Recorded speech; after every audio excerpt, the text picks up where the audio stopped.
World News in 5. Right now.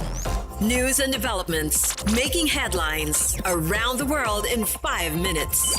World News in 5. Here on Radyo Pilipinas World Service. Good day to all of our listeners here on Radyo Pilipinas World Service. This is World News in 5 and I'm your host, Steph Vicente.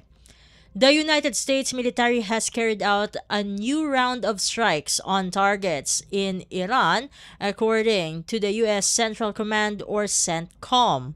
In a statement, the CNN reports, CENTCOM said the operation targeted Iranian military surveillance systems, communications networks, and air defense sites. U.S. Marine Corps, Air Force, and Navy forces reportedly used precision-guided munitions against locations identified as threats to American troops and international shipping in the region. The strikes, which began at 5:15 in the afternoon Eastern Time, were described as a response to what officials called Iran's continued and unjustified aggression. The latest action follows earlier remarks from U.S. President Donald Trump, who warned that additional strikes would be launched as diplomatic efforts with Iran stalled. Just a day earlier, the U.S. also conducted strikes after an American helicopter was brought down by an Iranian drone. The development signaled a further escalation in tensions between Washington and Tehran. In related news, Iran's Islamic Revolutionary Guard Corps says it has targeted ships in the Strait of Hormuz following a fresh round of U.S. military strikes. According to BBC News, the latest U.S. action came after President Donald Trump warned Iran would face heavy consequences for delays in reaching a deal to end the conflict. U.S. Central Command said the strikes were carried out in self-defense, citing what it called continued Iranian aggression.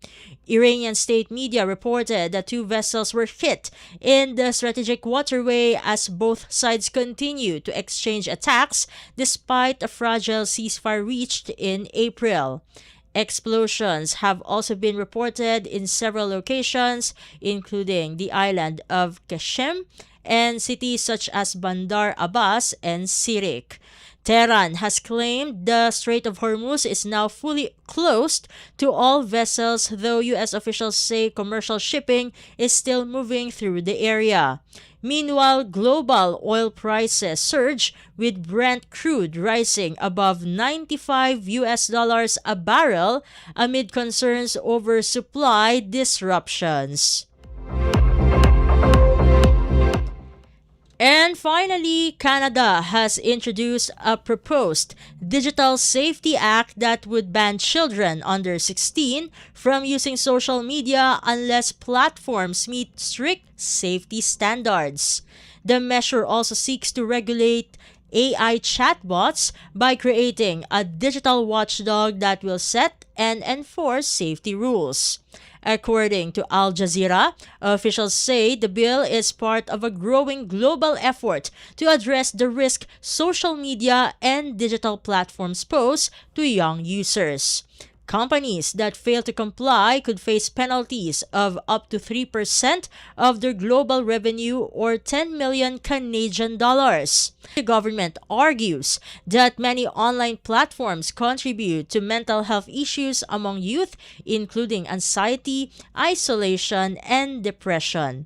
The bill would also require companies to remove harmful content such as non-consensual intimate images within 24 hours of being reported. Lawmakers say the proposal aims to create a safer online environment for children, though it could take more than a year to pass and fully implement.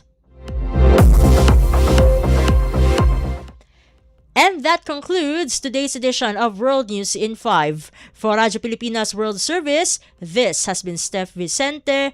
Good day and stay safe, everyone. World News in 5. Right now. News and developments making headlines around the world in 5 minutes. World News in 5 here on Radyo Pilipinas World Service.